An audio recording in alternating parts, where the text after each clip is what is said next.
గట్టిగా జై కాంగ్రెస్. ధన్యవాదాలు మిత్రులారా. ఈనాడు జూబ్లీ హిల్స్ శాసనసభ ఉప ఎన్నికల సందర్భంగా శ్రీమతి సోనియా గాంధీ, శ్రీ మల్లికార్జున్ ఖర్గే గారు, మన అభిమాన నాయకుడు శ్రీ రాహుల్ గాంధీ గారు ఈనాడు మీ బిడ్డ, మీ పేదోళ్ళ బిడ్డ, మీ గల్లీలో మీ ముందు తిరిగిన బిడ్డ ఈనాడు పెద్దోడై కాంగ్రెస్ పార్టీ ఆశీర్వాదంతో ఈ ఉప ఎన్నికల్లో నవీన్ యాదవ్ శాసనసభ్యుడిగా ఎన్నికల బరిలో దిగడం జరిగింది. ఈ కార్యక్రమానికి సభాధ్యక్షత వహించిన జిల్లా పార్టీ అధ్యక్షులు, రాజ్యసభ సభ్యులు, యువ మిత్రులు అనిల్ యాదవ్ గారి అధ్యక్షతన మా పిసిసి అధ్యక్షులు మహేష్ కుమార్ గౌడ్ గారి పర్యవేక్షణలో నా సహచర మంత్రివర్గ సభ్యులు, పార్లమెంట్ సభ్యులు, శాసన మండలి సభ్యులు, శాసన సభ్యులు వేలాదిగా యూసుఫ్గూడ నుంచి వెంగళరావు డివిజన్ యొక్క ప్రతాపం చూపిస్తూ ప్రతి ఇంటి దగ్గర మా ఆడబిడ్డలు పూల వర్షం కురిపిస్తూ మేము అండగా ఉంటాం, ఈసారి జూబ్లీ హిల్స్ గడ్డ మీద 3 రంగుల జెండా ఎగరేస్తామని నాకు నమ్మకం, విశ్వాసం కల్పించడమే కాకుండా అండగా నిలబడ్డ వేలాది మంది మిత్రులందరికీ కూడా మనస్ఫూర్తిగా ధన్యవాదాలు, కృతజ్ఞతలు తెలియజేస్తున్న మిత్రులారా. మిత్రులారా, రాజకీయాలలో ఒడిదుడుకులు ఉంటాయి, ఎగుడు దిగుడు ఎత్తు పల్లాలు ఉంటాయి. అవకాశం అన్నిసార్లు రాకపోవచ్చు, అవకాశం అందరికీ రాకపోవచ్చు. కానీ అవకాశం వచ్చినప్పుడు మన కోసం కష్టపడే బిడ్డని, మనతో ఉండే వాడిని ఎన్నికల్లో నెగ్గించుకోకపోతే చారిత్రాత్మకమైన తప్పుగా పరిణమించే ప్రమాదం ఉన్నది. ఇవాళ ఈ ఉప ఎన్నికల సందర్భంగా బీఆర్ఎస్ వాళ్ళు అంటున్నారు సెంటిమెంటు ఆశీర్వదించండి అని. నేను ఇవాళ ఈ వేదిక మీద నుంచి ఒక పాట సూటిగా బీఆర్ఎస్ పార్టీ అధ్యక్షుడు పెద్దలు కల్వకుంట్ల చంద్రశేఖరరావు గారిని ఒక మాట అడగదలుచుకున్నా. ఆనాడు 2007లో పేదోళ్ళ ఆత్మధైర్యం, పేదోళ్ళ దేవుడు పి జనార్దన్ రెడ్డి ఆనాడు ఈ ఖైరతాబాద్ శాసనసభ నియోజకవర్గం నుంచి ఇక్కడ పోటీ చేసి ఇక్కడి నుంచి పేదోళ్ళ తరఫున ఎన్నోసార్లు ఎన్నికై పేదోళ్ళకు అండగా నిలబడి తండాలలో, గూడాలలో, మారుమూల పల్లెల్లో పేదల హైదరాబాద్కు ఉద్యోగ ఉపాధి కోసం వస్తే వాళ్ళందరికీ అండగా నిలబడ్డ నాయకుడు. ఆనాడు 2007లో పి జనార్దన్ రెడ్డి గారు అనుకోకుండా అకాల మరణం చెంది గుండెపోటుతో మరణించినప్పుడు ఆనాడు కాంగ్రెస్కు బద్ద వైరి పక్షాలు భారతీయ జనతా పార్టీ, తెలుగుదేశం పార్టీ, ఆనాడు పెద్దలు నారా చంద్రబాబు నాయుడు గారు పీజీఆర్ గారి మీద ఉండే గౌరవంతో రాజకీయ వైరుధ్యాన్ని, భిన్న రాజకీయ ఎజెండాలను పక్కన పెట్టి పీజీఆర్ను గౌరవించడానికి ఆనాడు ఏకగ్రీవం చేయడానికి పెద్దలు నారా చంద్రబాబు నాయుడు గారు సహకరించిన మాట వాస్తవం కాదా? మరి ఆనాడు బీజేపీ, బీఆర్ఎస్ పీజీఆర్ కుటుంబానికి అండగా నిలబడి మరణించిన ఉప ఎన్నికల్లో పీజేఆర్ కుటుంబాన్ని ఏకగ్రీవం చేద్దామంటే ఏకగ్రీవం జాంతా నహి, పీజేఆర్ కుటుంబాన్ని గెలవనిచ్చేదే లేదు అని ఆనాడు పేదోళ్ల దేవుడైన పీజేఆర్ కుటుంబం మీద ఎన్నికల బరిలో అభ్యర్థిని నిలబెట్టింది ఈ దరిద్రపు గొట్టు బీఆర్ఎస్ పార్టీ కాదా? దానికి నాయకత్వం వహిస్తున్న కల్వకుంట్ల చంద్రశేఖరరావు కాదా? ఈ దృష్ట సాంప్రదాయానికి ఆనాడు ఉమ్మడి రాష్ట్రంలో ఉన్న ఒక మంచి సాంప్రదాయాన్ని తుంగలో తొక్కి దుష్ట సాంప్రదాయాన్ని తీసుకొచ్చింది బీఆర్ఎస్ పార్టీ నాయకులు కాదా? మరి ఆనాడు సాంప్రదాయాన్ని కాదని పీజేఆర్ పేదోళ్ళ గుండెల్లో దేవుడుగా ఉన్న పీజేఆర్ కుటుంబానికి వ్యతిరేకంగా ఎన్నికల్లో అభ్యర్థిని నిలబెట్టిన ఈ కిరాయి మూక ఈరోజు సానుభూతితోని ఎన్నికల్లో ఓట్లేయమని అడుగుతారు. ఆనాటి ప్రత్యక్ష సాక్షి ఇక్కడనే పీజేఆర్ బిడ్డ విజయారెడ్డి ఉన్నది. ఆయన కంటే ముందు ఈ హైదరాబాదు నగరానికి కృష్ణానది జలాలను, గోదావరి జలాలను, ఈ హైదరాబాదు నగర అభివృద్ధి కోసం, ఈనాడు అక్కడ కట్టిన హైటెక్ సిటీ కోసం సర్వం వడ్డిన పీజేఆర్ మీదనే అభ్యర్థి పెట్టిన మీకు ఈనాడు ఉప ఎన్నికల్లో సానుభూతి ఓట్లు అడిగే హక్కు మీకున్నదా అని నేను అడుగుతున్నా. వాళ్ళను వదిలేయండి మిత్రులారా. నేను ఇవాళ మీ ముందు ఒక మాట చెప్పదలుచుకున్నా. ఇదే విధంగా కంటోన్మెంట్లో కూడా ఉప ఎన్నికలు వచ్చినాయి. అక్కడ కూడా ఇదే రకంగా ఇదే సానుభూతిని నమ్ముకొని సానుభూతి కన్నీళ్ల ముసుగులో గెలవాలని చూసి అక్కడ కూడా శ్రీ గణేష్ నాడు అక్కడి ప్రజలు గెలిపిస్తే సానుభూతితో సెంటిమెంటుతో కాదు, అభివృద్ధితో మా ప్రాంతం అభివృద్ధి జరుగుతుందని కంటోన్మెంట్ సికింద్రాబాద్ కంటోన్మెంట్లో శ్రీ గణేష్ను గెలిపిస్తే 30-40 సంవత్సరాల నుంచి అటు మేడ్చల్ వైపు ఎలివేటెడ్ కారిడార్, ఇటు షామీర్పేట వైపు ఎలివేటెడ్ కారిడార్, అక్కడ తాగునీటి సమస్యను, కంటోన్మెంట్లో రోడ్ల సమస్యను, డ్రైనేజీ సమస్యను ఈనాడు శ్రీ గణేష్ సంవత్సరన్నరలో 4,000 కోట్ల రూపాయల నిధులు మంజూరు చేయించి ఈనాడు కంటోన్మెంట్ అభివృద్ధికి పాటు పడుతున్నాడు. ఇవాళ మిత్రులారా, ఈ జూబ్లీహిల్స్ నియోజకవర్గ ఓటర్ మహాశైలను నేను అడుగుతున్నా. 2014, 2018, 2023 ఇదే అభ్యర్థిని ఇదే బీఆర్ఎస్ పార్టీని గెలిపించారు. జూబ్లీహిల్స్ ఎమ్మెల్యే వారే, మున్సిపల్ మంత్రి వారే, ముఖ్యమంత్రి వారే. మరి మీ ప్రాంత సమస్యలు ఎందుకు పరిష్కారం కాలేదు? ఏనాడైనా ఆనాటి మున్సిపల్ మంత్రి కానీ ఆనాటి మాజీ ముఖ్యమంత్రి కానీ ఎన్నడైనా మీ పేదోళ్ళ దగ్గరకు వచ్చిండ్రా? జూబ్లీహిల్స్ ప్రజల మొహం చూసిండ్రా? ఏనాడైనా ఈడ మా సీనియర్ కార్మిక సోదరులుండు 10 ఏళ్లలో ఎన్నడన్నా మా సినిమా కార్మికులను ఆనాటి ముఖ్యమంత్రి ఎప్పుడైనా కలిసిండా? ఎన్నడైనా పలకరించిండా?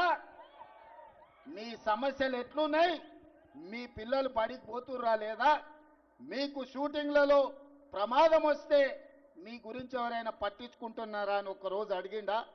కనీసం వాళ్ళ ఆరోగ్యం దెబ్బతింటే దవాఖాన్లలో వాళ్లకు చిన్న సూది మందైనా ఏపియడానికి ఎప్పుడైనా వాళ్ళు ఆలోచన చేసిండ్రా? ఇవాళ అన్ని రకాలుగా ఈ నగరాన్ని అభివృద్ధి చేయాలని మేము ప్రయత్నం చేస్తుంటే ఈ ప్రాంతం నుంచి ఓట్లు వేయించుకొని ఈ సికింద్రాబాద్ పార్లమెంటు నుంచి 2 సార్లు ఎంపీగా గెలిచి 2 సార్లు మంత్రిగా అయిన నంగనాచి కిషన్ రెడ్డి మనం మెట్రో రైలుకు అడ్డం పడుతున్నాడు. ఇవాళ మనం మూసీ నది అభివృద్ధి కోసం అడ్డం పడుతున్నాడు. ఇవాళ ఈ హైదరాబాదు నగరాన్ని అభివృద్ధి చేయనిస్తే రేవంత్ రెడ్డికి కాంగ్రెస్ పార్టీకి మంచి పేరు వస్తుంది, మాకు పుట్టగతులు ఉండవని బీఆర్ఎస్ వాళ్ళతోని కుమ్ముక్కై ఈరోజు ఈ నగర అభివృద్ధిని అడ్డుకుంటున్నాడు. ఇవాళ బీజేపీ బీఆర్ఎస్ది ఫెవికల్ బంధం. పార్లమెంట్ ఎన్నికల్లో ఆనాడు బీఆర్ఎస్ చచ్చిపోయి డిపాజిట్లు కోల్పోయి 8 పార్లమెంటు నియోజకవర్గాలలో బీజేపీని గెలిపించిన మాట వాస్తవం కాదా? మహబూబ్ నగర్లో, చేవెళ్లలో, సికింద్రాబాద్లో, అదేవిధంగా మల్కాజ్గిరిలో, మెదక్లో, నిజామాబాద్లో, ఆదిలాబాద్లో, కరీంనగర్లో ప్రతి ప్రాంతంలో బీఆర్ఎస్ వాళ్ళు బీజేపీకి ఓట్లేసి 8 మంది ఎంపీలను గెలిపించారు. మెదక్తో సహా 8 పార్లమెంట్లలో డిపాజిట్లు జప్తు అయినాయి బీఆర్ఎస్ వాళ్ళకు. మరి 8 పార్లమెంట్లలో వీళ్ళు చచ్చిపోయి అవయవ దానం చేసి బీజేపీని గెలిపిస్తే ఒక పక్కన బండి సంజయ్, రెండో పక్కన కిషన్ రెడ్డి కేంద్ర మంత్రులు అయినరు. బుడ్డ పైసైనా తెచ్చిండ్రా వీళ్ళని నేను అడుగుతున్నా. ఎన్నడన్నా కేంద్ర మంత్రిగా కిషన్ రెడ్డి మన గల్లీకి వచ్చిండా? మన సమస్యలు అడిగిండా? మనం ఎట్లున్నారో చూసిండా? ఇవాళ ఉప ఎన్నికలు రాగానే ఇవాళ మా అభ్యర్థిని గెలిపించండి, కార్పెట్ బాంబింగ్ చేస్తారంట. సిగ్గుండాలన్నాయా? పాకిస్తాన్ వాడు ముడ్డి మీదంటే ఆడపోయి బాంబులు అయ్యావు కానీ జూబ్లీ హిల్స్లో వచ్చి బీజేపీ వాళ్ళు కార్పెట్ బాంబింగ్ చేస్తారంట. మీ బాబు జాగీరా బీజేపీ వాళ్ళది ఇది. ఎవడన్నా అభివృద్ధి చేయాలనుకుంటాడు, ఎవడన్నా నిధులు తేవాలనుకుంటాడు, ఎవడన్నా తాగనికే నీళ్లు తేవాలనుకుంటాడు, ఎవడన్నా పేదలు తిరగనికే మెట్రో రైలు తేవాలనుకుంటాడు, ఎవడన్నా మన మూసీలో ఉన్న మురికిని తొలగించాలనుకుంటాడు. బీజేపీ వాళ్ళ భావ దారిద్ర్యం జూబ్లీ హిల్స్లో ఎన్నికల్లో కార్పెట్ బాంబింగ్ చేస్తారంట. గల్లీ గల్లీ ఎంపీలు, ఎమ్మెల్యేలు, కేంద్ర మంత్రులు తిరుగుతారంట. ఎందుకే బిచ్చమడుకోనికి వస్తారా? ఏం తెచ్చిందని వస్తారు? మీ మోడీ ఏమిచ్చిందని వస్తారు? 3 సార్లు ప్రధానమంత్రి అయిన మోడీ ఈ పేదోళ్ళు అండగా నిలబడితే, కేసీఆర్ మీరు 2 సార్లు కేసీఆర్ ముఖ్యమంత్రి అయిండు, 3 సార్లు మోడీ ప్రధానమంత్రి అయిండు. నేను అడుగుతున్న పేదోళ్ళకి రేషన్ కార్డు ఇచ్చిండా? మీ ఇళ్లలో 200 యూనిట్లు ఉచిత కరెంట్ ఇచ్చిండా? మీకు సన్నబియ్యం ఇచ్చిండా? ముఖ్యంగా మా ఆడబిడ్డలను అడుగుతున్నా, అక్క మీరు పుట్టి ఇంతోళ్ళైనరు, ఎన్నడన్నా ఆర్టీసీ బస్సులో ఉచితంగా ప్రయాణం చేసిండ్రా? ఇవాళ మా ఆడబిడ్డలు అమ్మవారిని దర్శించుకోవాలన్నా, అమ్మగారి ఇంటికి వెళ్ళాలన్నా, ఇంటి ఆయన ముందల చేతి జాపకుట్ట ఆయన ఆఫీస్కి పోయొచ్చే లోప అమ్మని చూసిరానికే ఆర్టీసీ బస్సులో మీరు ఎక్కడ చెయ్యి ఆపితే అక్కడ బస్సు ఆపేటట్టు నేను చేయలేదా? సోనం ఆశీర్వాదంతో మా ఆడబిడ్డలకు ఆర్టీసీ బస్సులో ఉచిత ప్రయాణం ఇయ్యలేదా? మా అక్కల్ని ఆలోచన చేయమని అడుగుతున్నా. ఇవాళ మేము మీకు ఆర్టీసీ బస్సులో ఉచితంగా బస్సు ప్రయాణం ఇస్తే ఆటో వాళ్ళని రెచ్చగొట్టి మా ఆడబిడ్డలకు ఆర్టీసీలో ఉచిత ప్రయాణం వద్దు, బంధు పెట్టాలని ఇవాళ బయలుదేరి ఇవాళ ఆటోలో తిరుగుతుర్రు. బిల్లా రంగాలు వచ్చిర్రు మీ బస్తీకి, బిల్లా రంగాలు ఆటోలో తిరుగుతుర్రు, ఫోటోలు దిగుతుర్రు. ఏందే వాళ్ళ కోరిక అంటే ఆడబిడ్డలకు ఆర్టీసీ బస్సు ఉచితం బంధు పెట్టాలని. నేను మా అక్కలకు ఒకటే మాట చెప్పదలుచుకున్నా. మా అక్కలు చాలా మంది మా పాలమూరు నుంచి అక్కడి నుంచి ఇక్కడి నుంచి వచ్చిన వాళ్ళే ఉన్నారు. మన అందరికీ రొట్టెలు చేసేది తెలుసు. పట్నం వచ్చినాక చపాతీ చేస్తాం. చపాతీ చేసినప్పుడు సలాకి ఎర్రగా కాల్చి బీఆర్ఎస్ తోడు వస్తే ఈపుల వాతలు పెట్టుర్రి. ఇవాళ బీఆర్ఎస్ కోటేస్తారంటే ఇవాళ మీ పిల్లలకు పెడుతున్న పువ్వ సన్న బియ్యం రద్దు అవుతాయి. ఇవాళ బీఆర్ఎస్ తోడు వస్తే పేదోళ్లకు 200 యూనిట్లు ఉచిత కరెంటు రద్దు అవుతుంది. ఇవాళ ఇక్కడ 25,000 మందికి ఇచ్చిన రేషన్ కార్డులు రద్దు అయిపోతాయి. ఇవాళ మా ఆడబిడ్డల ఆర్టీసీ బస్సులో ఉచిత ప్రయాణం రద్దు అయిపోతుంది. ఇవాళ మన ప్రభుత్వం ఉంది, మనం పని చేసుకుందాం, పేదోళ్ళకి పని చేస్తాం. పోనీ నా ప్రభుత్వం వచ్చినాక చనిపోయిన మా మిత్రుడే 20 నెలల్లో ఏనాడన్నా జూబ్లీస్కి ఏమన్నా కావాలని ఒక కాగితం అన్నది ఇచ్చినాడే? ఈ నియోజకవర్గాన్ని అభివృద్ధి కోసం, మీ డ్రైనేజ్ కోసం, లేదా మీ బస్తీల సీసీ రోడ్ల కోసం ఇవాళ హైటెన్షన్ వైర్లు మీ బస్తీల మీద వెంగళరావు నగర్లా పేదోళ్ళ ఇళ్ల మీద నుంచి పోతున్నాయి. వాటిని పక్కకు తొలగించమని ఒక్క రోజైనా అసెంబ్లీలో మాట్లాడిండా? ఒక్కనాడైనా 3 సార్లు ఎమ్మెల్యే గెలిచిన పెద్ద మనిషి ఎన్నడైనా అసెంబ్లీలో మీ జూబ్లీ హిల్స్ గురించి మాట్లాడిండా? ఈ జూబ్లీ హిల్స్ అంటే ప్రపంచంలోనే ఫేమస్. జూబ్లీ హిల్స్లో ప్రపంచంలో గుర్తుపట్టని వాళ్ళు లేరు. కానీ జూబ్లీ హిల్స్ నుంచి ఎమ్మెల్యే 3 సార్లు గెలితే ఒక్కరోజైనా అసెంబ్లీలో మాట్లాడిండా? మరి ఇవాళ నేను అడిగేది ఒక్కటే, యువకుని నవీన్ యాదవ్ని గెలిపించండి. అసెంబ్లీలో మీ గొంతుకైతాడు, అసెంబ్లీలో మీ సమస్యలు ప్రస్తావిస్తాడు, అసెంబ్లీలో మీకు ఏం కావాలో అడుగుతాడు ప్రభుత్వాన్ని. మీ తరఫున ప్రతిరోజు పనిచేస్తాడు, మీ తరఫున వకాల్తా పుచ్చుకుంటాడు. చదువుకున్న యువకుడు ఈనాడు సెంటిమెంట్ కాదు, జూబ్లీ హిల్స్ లో అభివృద్ధి కావాలి, అభివృద్ధికి నవీన్ యాదవ్ని గెలిపించండి. 2 నెలల్లో మా మంత్రులు వచ్చి నా దృష్టికి సమస్యలు తెస్తే 100 కోట్ల రూపాయలు ఇక్కడ నేను మంజూరు చేసిన. మరి ఆ పనులు అర్ధాంతరంగా ఆగిపోవాలనా? ఇవాళ నేను నా కుటుంబం పట్ల సానుభూతి ఉన్నది, నాకేం వ్యతిరేకం లేదు. కానీ ఇవాళ 3 సార్లు గెలిచినప్పుడు ఈ ప్రాంతానికి మేలు జరగనప్పుడు రేపు 4వ సారి గెలిచి ఈ ప్రాంతానికి మేలు జరుగుతుందా? మీరు ఆలోచన చెయ్యండి. అట్లనే 2023లో ఆనాడు కాంగ్రెస్ పార్టీ మహమ్మద్ అజారుద్దీన్ని ఇండియా క్రికెట్ కెప్టెన్ ఇక్కడ అభ్యర్థిగా నిలబెట్టింది. నవీన్ యాదవ్ని పిలిచి నేను ఒక మాట చెప్పిన, ఇవాళ నువ్వు అజరుద్దీన్ ఎంబడేసుకొని భుజాల మీద మొయ్యి అజరుద్దీన్ గెలిస్తే తప్పకుండా మంత్రి చేస్తా అని ఆ రోజు చెప్పిన. కానీ మా సందేశం మీకు చేరలే, మీరు ఏదో జరుగుతుందని ఆలోచన చేశారు. అజర్బై ఆనాడు కొద్ది మెజారిటీతో ఓడిపోయింది. కానీ ఇవాళ ఇదే అజరుద్దీన్ని మీకు ఇచ్చిన మాట ప్రకారం మంత్రిని చేసి ఇవాళ జూబ్లీ హిల్స్ కు ప్రచారానికి వచ్చిన. మాటిస్తే మాట తప్పేది లేదు, మడమ తిప్పేది లేదు. ఇవాళ మీకోసం, ఇవాళ మీరు వేసేది ఒక ఓటు, నవీన్ ఎమ్మెల్యే అవుతాడు, అజరుద్దీన్ మంత్రి అయి మీ సమస్యల్ని పరిష్కరిస్తాడు. अजहर भाई, आपकी जिम्मेदारी है, ये जुबली हिल्स असेंबली में गरीबों को जो भी जरूरत है आप मंत्री होकर हुकुम जारी करना, यहाँ का हर गरीब को आप मदद देना. इसीलिए आज सरकार सोनिया गांधी, राहुल गांधी, मल्लिकार्जुन खड़गे जी आपको मंत्री बनाकर आज जुबली हिल्स को भेज दिया. आज जुम्मा है, जुम्मे के दिन नमाज करके सबको वादा करो, इस जुबली हिल्स में जितने भी तकलीफ है, तकलीफ दूर करने के लिए एक नहीं दो सिपाही आपके सेवा में लगे रहेंगे. మిత్రులారా, ఇవాళ నేను ఒక్కటే మాట చెప్పదలుచుకున్నా, ఈ జూబ్లీ హిల్స్ లో గెలిపించండి. అభివృద్ధి అంటే ఏందో నేను చూపిస్తా, అభివృద్ధి ఎట్లా చేయాలో నేను చూపిస్తా. వర్షాలు వస్తే మీ బస్తీలు మునిగినాయి. నేను వచ్చిన మైత్రి వనంలో నేను వచ్చి బస్తీలు తిరిగిన, మీకు నీళ్ళల్లో మునిగిపోతే మీ కష్టాలలో మిమ్మల్ని ఆదుకోనికే నేను వచ్చిన. ముఖ్యమంత్రిగా ఉండి నేను మీ బస్తీలు తిరిగిన, మున్సిపల్ మంత్రిగా ఉన్నా ఆ పోరంబోకు ఆయన ఎప్పుడన్నా వచ్చిందా? ఇవాళ మీ పిల్లల భవిష్యత్తు కోసం గంజాయిని, డ్రగ్స్ను నిషేధించాలంటున్నా. ఇవాళ గంజాయి, డ్రగ్స్ గురించి ఆలోచన చేస్తే లాగులో తొండలిడ్చి కొడతా అని నేనంటున్నా. కానీ దీపావళి నాడు చిచ్చుబుట్లు కాల్చాల్సిన వాళ్ళు ఫామ్ హౌస్ల గంజాయి డ్రగ్స్ తో దొరికితే వాళ్ళ మీద కేసులు పెట్టొద్దంటారు. గంజాయి డ్రగ్స్ తో దొరికినోడు రౌడీనా? పేదల కోసం కష్టపడే నవీన్ యాదవ్ రౌడీనా? ఒక్కసారి ఆలోచన చెయ్యండి. ఇవాళ ఈ పోటీ జూబ్లీ హిల్స్ కు పరిమితం కాదు. ఇవాళ రాష్ట్రాన్ని 10 ఏళ్లు దోసుకొని రాష్ట్రాన్ని నిలువున పుంచి 1,00,000 కోట్లు కాళేశ్వరంలో మింగితే 3 ఏళ్ల కట్టుడు కూలుడు జరిగిపోయింది.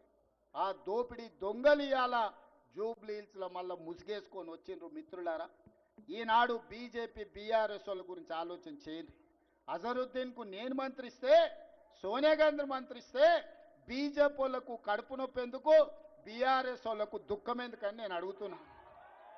ఒక మైనారిటీ మంత్రి ఉండొద్దా?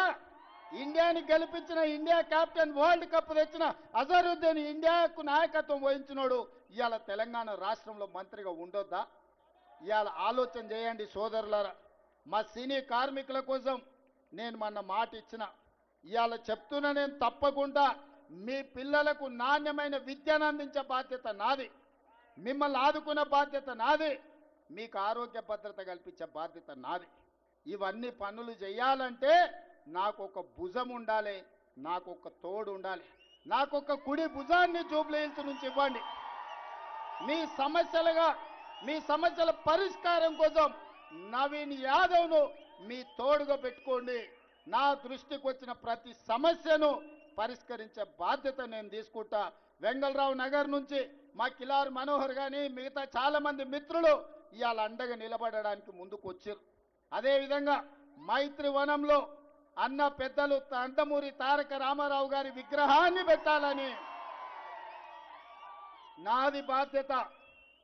పెద్దలు నందమూరి తారక రామారావు గారి విగ్రహాన్నే కాదు, ఆ విగ్రహాన్ని తెలంగాణ రాష్ట్ర ముఖ్యమంత్రిగా నేనొచ్చి ప్రారంభిస్తా.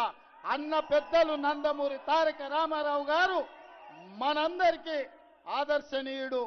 రాజకీయాలకు అతీతంగా పెద్ద ఆయనని గౌరవించుకునే బాధ్యత మన అందరి మీద ఉన్నది.